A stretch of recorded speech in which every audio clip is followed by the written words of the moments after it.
के पैर को पकड़ करके ग्राह जब पानी में खींचने लगा, उसके सारे प्रयास व्यर्थ हो गए। उसके परिवार के लोग भी उसे छोड़कर चले गए। अकेले वो लड़ता रहा और लड़ते लड़ते जब थक गया तब उसे भगवान की याद आई। हाथी होकर, पशु होकर भगवान को कैसे याद करता है, उसको भगवान की याद कैसे आएगी? तो सुखदेव जी उत्तर देते हैं, राजन, पूर्व जन्म के संस्कार के कारण जजाप परमम जाप्यम प्राग जन्मनि अनुशिक्षितम।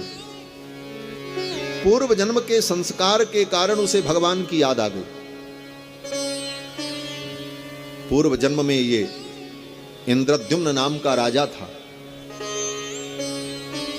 और उस समय ये भगवान विष्णु का परम भक्त था।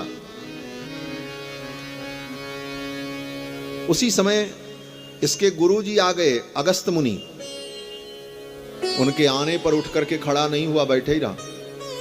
गुरुजी नाराज हो गए। गुरुजी ने कहा, हाथी जैसे बैठे हो, जाओ हाथी हो जाओ। अगले जन्म में हाथी बन गए।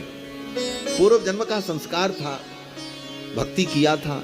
देखो, भगवान की भक्ति में जो लग गया, अगर उससे कुछ गलती भी होगी लेकिन अंत में वो भगवान के चरणों में ही जाएगा और कहीं नहीं जाएगा। आज नहीं कल भगवान के चरण में ही उसको पहुंचना है।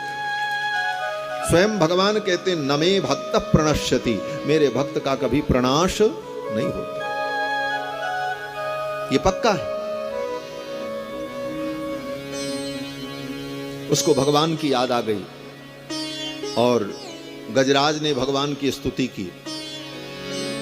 28 श्लोकों में गजराज ने भगवान की स्तुति की है। इसका नाम गजेंद्र मोक्ष है।